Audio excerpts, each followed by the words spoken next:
আসসালামু আলাইকুম। এটিএন বাংলা সংবাদে সবাইকে স্বাগত জানাচ্ছি। আশফি মেহনাজ। প্রথমেই জানিয়ে দিচ্ছি ইউসিবির সংবাদ শিরোনাম। মানবাধিকার রক্ষায় নির্বাহী ও বিচার বিভাগের দক্ষতা নিয়ে প্রশ্ন তুললেন সাবেক প্রধান বিচারপতি হাবিবুর রহমান। যুদ্ধাপরাধের বিচার দ্রুত শেষ করার তাগিদ।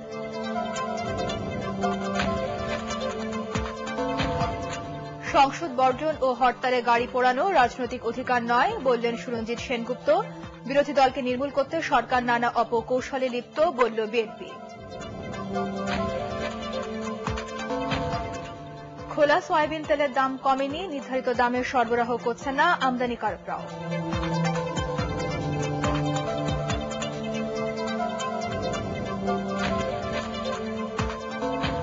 হজ ফ্লাইটের শিডিউল বিড়ম্বনায় সৌদি আরবের চরম ভোগান্তিতে কয়েক হাজার বাংলাদেশি হাজি।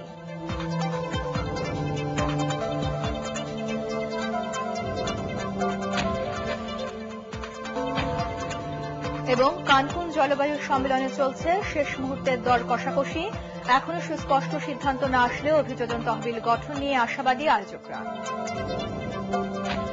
শুনছিলেন শিরোনাম। সংবাদ এছাড়াও থাকছে মহান মুক্তিযুদ্ধ ও বিজয়ের মাসে আমাদের প্রতিদিনের বিশেষ আয়োজন মুছে যাক গ্লানি।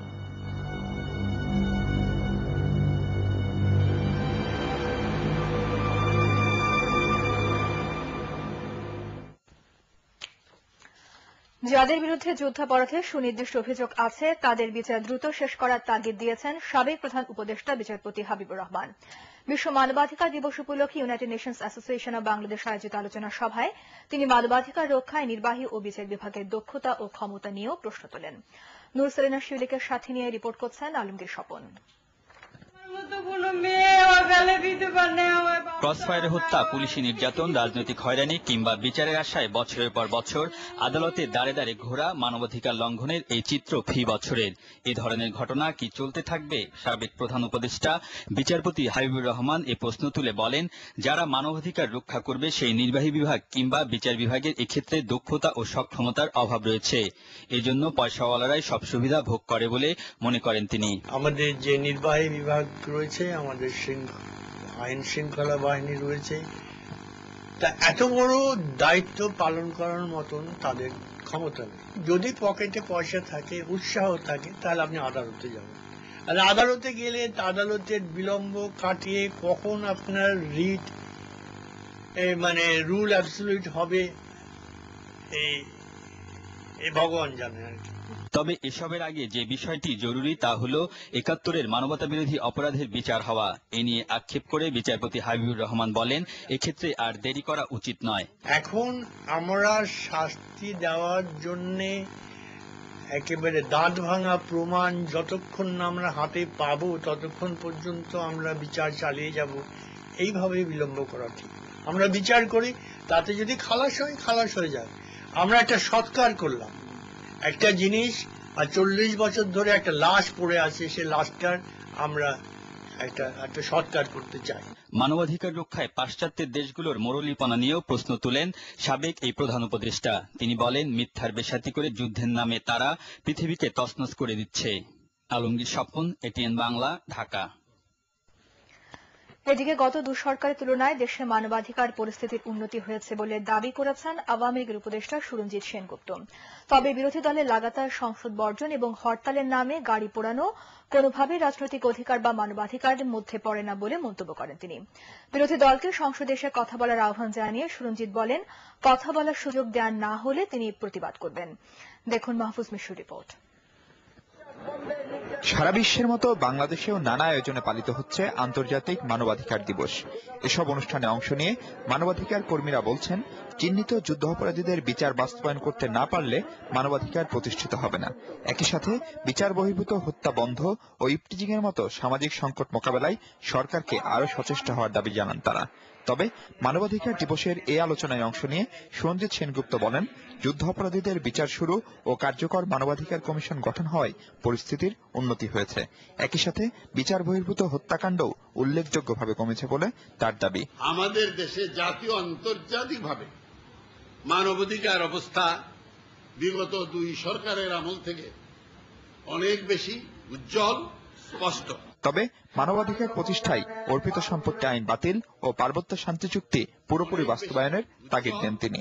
বলেন, হরতাল রাজনৈতিক অধিকার হলেও হরতালের নামে দেশে যা হচ্ছে তা মানবাধিকারের সুস্পষ্ট লঙ্ঘন। লাগাতার সংসদ বর্জন গণতান্ত্রিক অধিকার নয়, মৌলিক অধিকার নয়, মানবাধিকার নয়। ধ্বংসাত্মক হরতাল, গাড়ি ঘোড়া ভাঙ্গা, মানুষ হত্যা করা এটি মানবাধিকার নয়।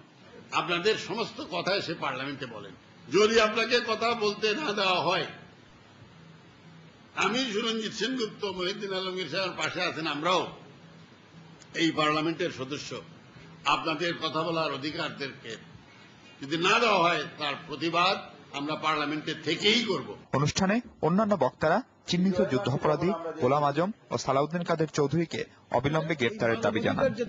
মাহফুজ মিশু, এটিএন বাংলা, ঢাকা। সংসদে বিরোধী দলীয় নেত্রী সম্পর্কে প্রধানমন্ত্রী শেখ হাসিনা দেওয়া বক্তব্যের সমালোচনা করে বিএনপি মহাসচিব খন্দকার দেলোয়ার হোসেন বলেছেন, খালেদা জিয়ার সম্পদের বিবরণ দিতে গিয়ে প্রধানমন্ত্রী অশালীন মন্তব্য করেছেন, যা সংসদের রীতিনীতি বহির্ভূত ও কাল্পনিক। দুপুরে নয়াপল্টনে বিএনপি কেন্দ্রীয় কার্যালয়ে আয়োজিত এক সংবাদ সম্মেলনে তিনি এসব কথা বলেন। বিএনপি মহাসচিব আরও বলেন, সরকার গত 2 বছরে কোনো নির্বাচনী ওয়াদা পূরণ করতে পারেনি, বিরোধী দলকে নির্মূল করার জন্য নানা অপকৌশলে লিপ্ত রয়েছে। খন্দকার দেলোয়ার বলেন, সেমি বাকশালী সংসদে নির্লজ্জ মিথ্যাচার, প্রতিহিংসার রাজনীতিকে উৎসাহিত করবে। সংবাদ সম্মেলনে প্রধানমন্ত্রী সুধা সদনের বাড়ি এবং বঙ্গবন্ধুর 32 নম্বরের বাড়ি কিভাবে বানানো হয়েছে তা নিয়েও তিনি প্রশ্ন তোলেন। 32 নম্বরের মতো শহীদ জিয়ার থাকার কোন জায়গা ছিল না। আর রাষ্ট্রের পরিসীমা যে কোনো জায়গায় রাষ্ট্র মেরিট অনুযায়ী ব্যক্তি বা পরিবারকে নিরাপত্তা ও বাসস্থানের ব্যবস্থা করতে পারে। কোন বৈধ আইন না থাকার পরও শেখ মুজিব 32 নম্বর ধানমন্ডির বাড়ি কি করে তৈরি করলেন? এই বাড়ি বানানোর সময় ইনকাম ট্যাক্স ফাইলের নাম্বার কত? মিলগেট, পাইকারি ও খুচরা কোনো পর্যায়ে খোলা সয়াবিনের দাম কমেনি, তবে বোতলজাত সয়াবিনের দাম কমেছে। পাইকারি ব্যবসায়ীরা বলছেন, 2-1টি কোম্পানি সামান্য পরিমাণ দিলেও বেশিরভাগ আমদানিকারক এখনও সরকার নির্ধারিত দরে খোলা তেল সরবরাহ করছে না। গোলাম পারভেজের রিপোর্ট। প্রায় সব কোম্পানি তাদের বোতলজাত সয়াবিনের দাম কমিয়েছে। বড় বোতলে সব ব্র্যান্ডের সয়াবিনের দাম এখন সরকার নির্ধারিত 99 টাকার মধ্যে এসেছে। বাণিজ্য মন্ত্রীর সাথে আলোচনার 4 দিন পর লিটার প্রতি 10 থেকে 13 টাকা দাম কমিয়েছে কোম্পানিগুলো। তবে 1 লিটারের বোতলের দাম এখনো সেই তুলনায় কমানো হয়নি।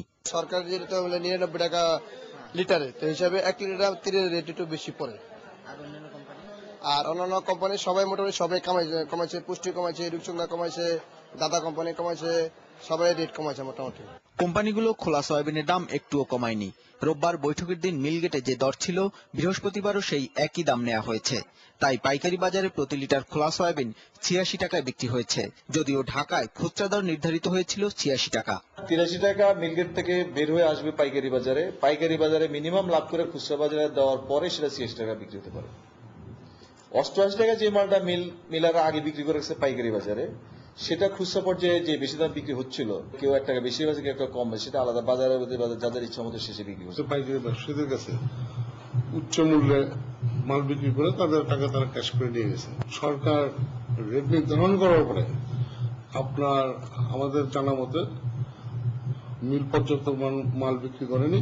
মিলাররা তো এখন বর্তমানে বলতেছে যে আগের মাল বিক্রি করা আছে, সেগুলো ডেলিভারি নেন, তারপর আমরা নতুন মাল বিক্রি করব। খুচরা বাজারে 86 টাকা লিটার হিসেবে প্রতি কেজি খোলা সয়াবিনের দাম পড়ে প্রায় 96 টাকা। খোলা তেল কেজিতে বিক্রির প্রচলন থাকলেও হঠাৎ করে লিটারে দর নির্ধারণ করায় ক্রেতা বিক্রেতাদের মধ্যে ভুল বোঝাবুঝি তৈরি হয়েছে। গোলাম পারভেজ, এটিএন বাংলা, ঢাকা।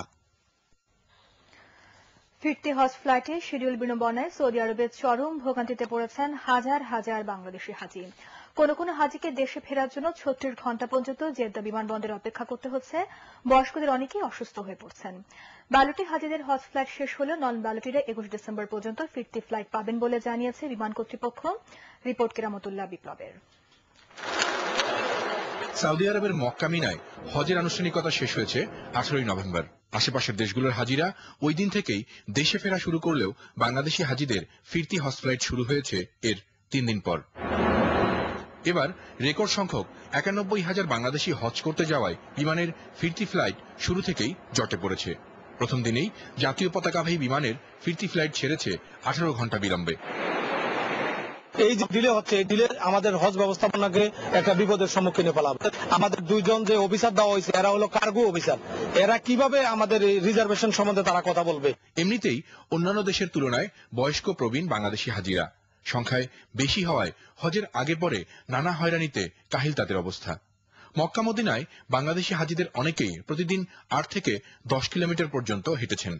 হজ মিশনের সেবাকর্মীর সংখ্যাও ছিল একেবারে কম। ব্যবস্থাপনাটাকে আরো স্ট্রং করার জন্য মেইনলি ম্যান পাওয়ার বাড়াইতে হবে। ফিরতি ফ্লাইট কম থাকায় সৌদি আরবে অবস্থানের দিন ফুরিয়ে এলেও বাংলাদেশি হাজিদের অনেকেই দেশে ফিরতে পারছেন না। ধর্মীয় আনুষ্ঠানিকতা অনেকদিন আগে শেষ হলেও এখন তারা ঘুরছেন সৌদি আরবের পথে পথে।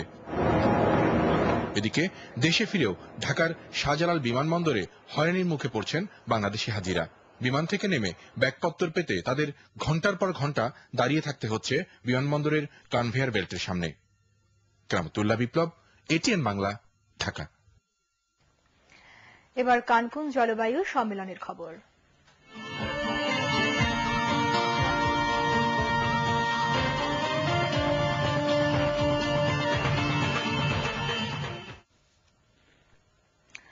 কানকুন জলবায়ু সম্মেলনের আর একদিন বাকি থাকলেও এখনো সুস্পষ্ট কোনো সিদ্ধান্তে আসা সম্ভব হয়নি।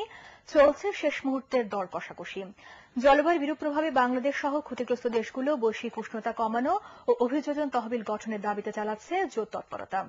শেষ পর্যন্ত এই সম্মেলন ব্যর্থ হবে না এমনটাই আশা করছেন আয়োজকরা। কানকুন থেকে আমাদের বিশেষ প্রতিনিধি জয় মামুনের রিপোর্ট। কানকুনে জলবায়ু সম্মেলন শেষ হতে বাকি মাত্র একদিন, কিন্তু এখনো পর্যন্ত সুস্পষ্ট কোনো সিদ্ধান্তে পৌঁছতে পারেনি এই সম্মেলন। চলছে শেষ মুহূর্তের দর কষাকষি। তবে পর্যবেক্ষকদের ধারণা, অভিযোজন তহবিল গঠনের ব্যাপারে একটি নীতিগত সিদ্ধান্তের দিকে এগোচ্ছে কানকুন।